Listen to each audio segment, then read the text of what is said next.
আসসালামু আলাইকুম। আশা করি সবাই ভালো আছেন। আজকে থাকছে খেলার খবর।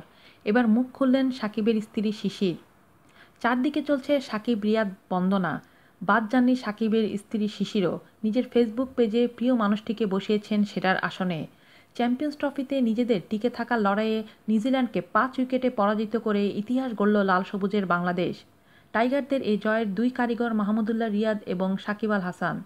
বিশ্ব ক্রিকেটকে অবাক করে রেকর্ড ২২৪ রানের জুটি জয়ের বন্দরে নোঙ্গর করেন এই দুই মানিকজোড়। এমন নজরকাড়া ইনিংসের পর চারদিকে চলছে সাকিব-রিয়াদ বন্দনা। বাদ যাননি সাকিবের স্ত্রীও। নিজের ফেসবুক পেজে প্রিয় মানুষটিকে বসিয়েছেন সেরার আসনে। ব্যাপার না, তুমি সবসময় আমার সুপার হিরো, কেবল তুমিই জানো তোমার অবস্থান সম্পর্কে। হারলে ফিরতে হবে বাড়ি, জিতলে অপেক্ষা সেমির। এমন সমীকরণ মাথায় নিয়ে কার্ডিফে নামে টিম বাংলাদেশ। মোসাদ্দেক সাকিবদের নিয়ন্ত্রিত বোলিংয়ের আগে ব্যাট করতে নামা নিউজিল্যান্ডকে ২৬৫ রানে আটকে দেয় মাশরাফি বাহিনী। ৩ উইকেট শিকার করেন মোসাদ্দেক, ২টি নেন তাসকিন আর ১টি উইকেট ঝুলিতে পুরেন মোস্তাফিজ। জবাবে ৩৩ রানেই প্রথম সারির ৪ ব্যাটসম্যানকে হারায় বাংলাদেশ।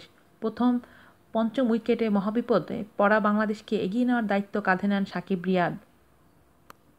দুজন মিলে ধীরে ধীরে দলকে কাঙ্ক্ষিত লক্ষ্যের দিকে নিয়ে যান। বাড়তে থাকে আশা, শেষমেশ সাকিব-রিয়াদের জোড়া শতকে দুর্দান্ত জয় পায় বাংলাদেশ।